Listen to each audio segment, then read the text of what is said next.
Okay? So, what's up mga master? So, ngayon, mayroon naman tayong panibagong project, no? So, repair.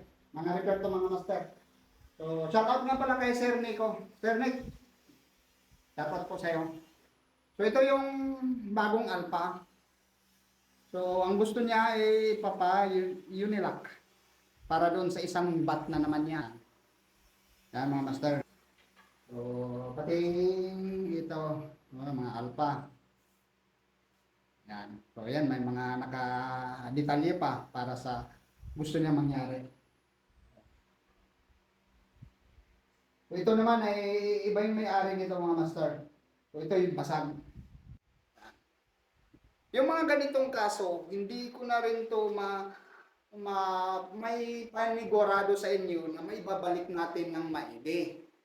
Pero ang pinaka-purpose na lang dito, kasi yung gumagawa nito, hindi na ingatan niya yung paglagay dyan. Kasi, ang sabi ng may-ari is naka-radial daw ito dati, ginawang Unilock. So, ngayon, na pressure yata ng gusto, kaya nabasag. Pero, ang gagawin natin dito panibago ulit, hugutin natin at ibalik natin sa radial. Tapos ito, siguro, aayusin. Try natin ayusin, pero hindi ko, yan nga, sinasabi ko sa may-ari, hindi natin magagaranti na parang walang nangyari. No? Kasi may fibra kasi itong nakalagay dyan. So, kailangan natin bubutasin ulit at tanggalin natin ang fibra para maidikit ito panibago. Okay? So, yan mga master.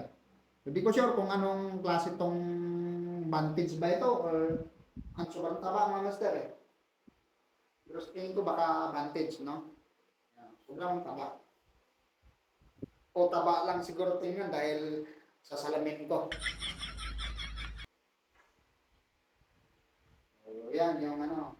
Ngayon, ito mayroon tayong pinotol na petri gawa ng napaka maluktot.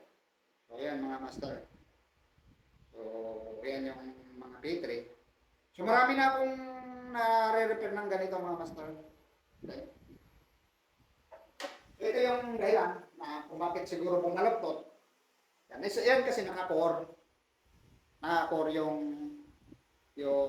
bukote. Yan, naka-core ng nipple. Kaya lang, nung naka-core siya, binutas dun sa ilalim, sa kagustuhan siguro na magaan yung weight niya. Kaya lang, kapag binutas natin, siyempre, halo na yung ilalim. So, posible na isa sa dahilan na gumalaw yung handle. Sa handle talaga mga master ang problema nito, kaya pinutol natin. So, yan, nakikita naman natin. Ayun, butas. Tuloy-tuloy yan dito sa baba. Yan yung dahilan. So ngayon, ito yung bukote na gagamitin natin. Okay?